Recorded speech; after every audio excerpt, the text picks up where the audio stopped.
আমাদের সামনের ফ্ল্যাটের আঙ্কেল এবং আন্টি একে অপরকে ভালোবেসে বিয়ে করেছিল। সংসার জীবনের ৬ বছরে কেউ কখনো তাদের মধ্যে কখনোই ঝগড়া করতে দেখেনি, কিন্তু হঠাৎ করেই তাদের সংসারটা এলোমেলো হয়ে যায়। ঘটনা শুরু হয় ২০২১ সাল থেকে। সুমি আন্টি তার পাশের বিল্ডিং এ রিমা আন্টির সাথে ২০২১ সালে বন্ধুত্ব করে। একে অপরের বাসায় যাওয়া আসা, আড্ডা, বন্ধুত্ব সবকিছুই নর্মালি চলতে থাকে। তারা দুই বান্ধবী সিদ্ধান্ত নেয় যে তারা একই বাসায় সাবলেট থাকবে। তারপর যেই বলা সেই কাজ, ২০২২ সালে তারা একই বাসায় সাবলেট থাকা শুরু করে। দুই বান্ধবীর জামা, জুতা, কসমেটিক সবকিছুই ম্যাচিং ম্যাচিং পরতো তারা। সুমি আন্টির হাজবেন্ড প্রায় মাসে ৩০,০০০ টাকার মতো ইনকাম করত, আর রিমা আন্টির হাজবেন্ড প্রায় মাসে ২০,০০০ টাকার মতো ইনকাম করত।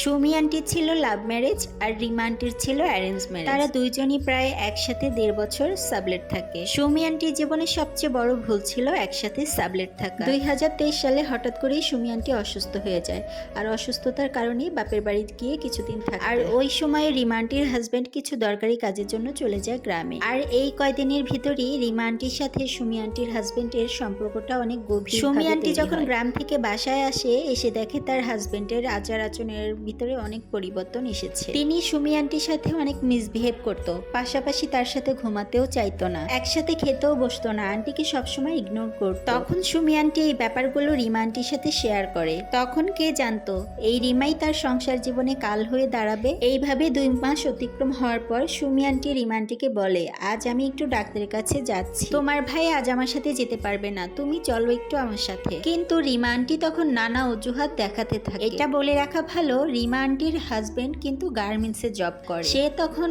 সুমি আন্টিকে বলে, আপনার ভাইয়ের মাঝে মাঝে দিন ডিউটি থাকে, মাঝে মাঝে নাইট ডিউটি থাকে, আমি তাই যেতে পারবো না। তো এসব কথা শোনার পর সুমি আন্টি একাই চলে গেল ডাক্তারের কাছে। বাসায় ফিরে সুমি আন্টি দেখে বাসার মেন দরজা একেবারেই খোলা। ভেতরে ঢুকে দেখে সুমি আন্টির হাজবেন্ড তার বান্ধবীকে নিজ হাতে খাইয়ে দিচ্ছে, হাসাহাসি করতেছে দুজনে একসাথে। এসব দেখে সুমি আন্টি কোনো রিয়েক্ট করে, তিনি একদম চুপচাপ থাকে, আর তিনি তাদের এটা বোঝায় যে তিনি তাদের কোনো সন্দেহই করেন। এরপর থেকে তিনি তার বান্ধবী আর জামাইকে চোখে চোখে রাখে। একদিন রাতে যখন আন্টি ঘুমাচ্ছিল, এরপর তার হাজবেন্ড রিমা আন্টির রুমে ঢুকেই দরজাটা বন্ধ করে দেয়। এরপর সুমি আন্টির ঘুম হঠাৎই ভেঙে যায় এবং সে ঘুম থেকে উঠে সাথে সাথে তার হাজবেন্ডকে খোঁজা শুরু। এরপর সুমা আন্টি তার বান্ধবীর দরজার সামনে গিয়ে দরজাটা জোরে ধাক্কা দেয়, কিন্তু রিমা আন্টি তার ঘরের দরজাটি খুলল না। সে বলল তার জামাই এখন ঘুমিয়ে আছে, এখন সে দরজা খুলতে পারবে না। কিন্তু তখন তার রুমে তার স্বামী ঘুমাচ্ছিল না, কারণ তার স্বামীর আজকে রাতের ডিউটি ছিল। আর তখন সুমি আন্টির হাজবেন্ড ওই রুমে ছিল। আর সুমি আন্টি এই ব্যাপারটা হাতে না হাতে ধরার জন্য তার হাজবেন্ডের নাম্বারের সাথে সাথে ফোন দেয়, আর ফোনটা ঠিক রিমা আন্টির রুম থেকেই বেজে ওঠে। আর ব্যাস, ঝামেলা এখান থেকেই শুরু। সুমি আন্টির হাজবেন্ডের সাথে রিমা আন্টির পরকীয়া ধরা পড়ে। যখন একই রুমে সুমি আন্টির হাজবেন্ড এবং রিমা আন্টি ধরা পড়ে, তখন সুমি আন্টি আর নিজেকে কন্ট্রোল করে রাখতে পারে না, চিল্লাপাল্লা করে সকলকে জানিয়ে দেয়। আর এতে করে আশেপাশে ফ্ল্যাটের মানুষ সব জড়ো হয়ে যায়। আর তারই সাথে সুমি আন্টির হাজবেন্ড খুব রেগে যায় এবং সুমি আন্টিকে অনেক মারধর ও গালাগাল করে। আর ওই দিন পাশের ফ্ল্যাটের লোকজন এসে সুমি আন্টির হাজবেন্ডকে অনেক বকাঝকা করে এবং অনেক কটু কথা বলে। আর এইদিকে রিমা আন্টির হাজবেন্ড বাসায় এসে এই সমস্ত কাহিনী শুনে পাগল প্রায়। রিমা আন্টির 2 ছেলে, বড়টার বয়স 5 বছর আর ছোটটার বয়স 1.5 বছর। এরপর রিমা আন্টির হাজবেন্ড ডিসিশন নেয় তারা তার পরের দিনই বাসাটা ছেড়ে দেবে। রিমা আন্টির সাথে অনেক রাগারাগি করে এবং তাকে তালাক দিতে চায়, কিন্তু রিমা আন্টি বাসা ছাড়তে চায় না, অনেক কান্নাকাটি করে এবং তার স্বামীর কাছে মাপ চায়, সন্তানদের দোহাই দেয় যেন তাকে তালাক না দেওয়া হয়। এর পরের দিন সুমি আন্টির শ্বশুরবাড়ির লোক সব হাজির হয়। সবাই সুমি আন্টির পক্ষে ছিল, কিন্তু সুমি আন্টির বাবা বাড়ি থেকে কেউই আসেনি, কারণ ওনার বাবা বাড়ি থেকে কেউ ওনার বিয়েতে রাজি ছিল না, কারণ ওনাদের লাভ ম্যারেজ ছিল। যাই হোক, বিচার সালিশি হয়, অনেক মীমাংসাও হয়। রিমা আন্টি বাসা ছাড়ে, কিন্তু বাসা ছেড়েও কোনো লাভ হলো না। সুমি আন্টির হাজবেন্ড আরো বেশি খারাপ আচরণ করতো আন্টির সাথে। আমরা শুধু আন্টিকে একটু সান্ত্বনা দিতাম। এই ঘটনার পর আন্টি ধীরে ধীরে অনেক অসুস্থ হয়ে যায়, অনেক শুকিয়ে যায়। একসময় যে আঙ্কেল আন্টি একই প্লেটে খেত, আজকে তারা একই রুমে কিন্তু অপরিচিত মানুষের মতো থাকে। আঙ্কেল ঠিকমতো বাজার করতো না, ধীরে ধীরে ভরণ পোষণ দেওয়াও বন্ধ করে দিয়েছে। অসুস্থ হলে ডাক্তারের কাছেও নিয়ে যেত। এরপর সুমি আন্টি চিন্তা করে একটা বাচ্চা নেবে, কিন্তু আঙ্কেল কোনোভাবেই রাজি হয় না। সব ডাক্তার দেখানো শেষ। সুমি আন্টির হাজবেন্ডকে আন্টি যখনই বলতো আমার তো কোনো সমস্যা নেই, চলো ডাক্তার দেখাই তোমাকে, কিন্তু আঙ্কেল কখনোই ডাক্তার দেখাতে রাজি হতো না। এভাবে 3-4 মাস কাটে। 2024 সালে আন্টি আরও বেশি ডিপ্রেশনে চলে যায়। সুমি আন্টি ভেবেছিল হয়তো রিমা আন্টি অন্য কোনো জেলায় চলে গেছে, কিন্তু বাস্তবতা ছিল অনেকটাই ভিন্ন। রিমা আন্টি রুম ভাড়া নেয় তাদেরই পাশের গলিতে।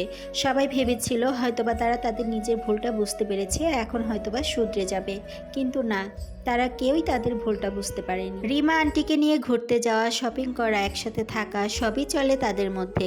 আর এই কথাগুলো সুমি আন্টির কান পর্যন্ত চলে আসে। এরপর সুমি আন্টি আরও ডিপ্রেশনে চলে যায় এবং শেষ পর্যন্ত সে সিদ্ধান্ত নেয় এই সংসার সে আর করবে না। সুমি আন্টি তার পরিবারকে জানায় যে সে আর এই সংসার করতে চায় না। সে সব রকমের ঘটনা খুলে বলে তার পরিবারকে, কিন্তু তার পরিবার জানায় যে না, এই সংসার ভাঙা যাবে না, এই সংসার জোড়া লাগাতে হবে। আমরা প্রায়ই দেখতাম আন্টি বারান্দায় দাঁড়িয়ে থেকে ঘন্টার পর ঘন্টা কি জানি চিন্তা করত।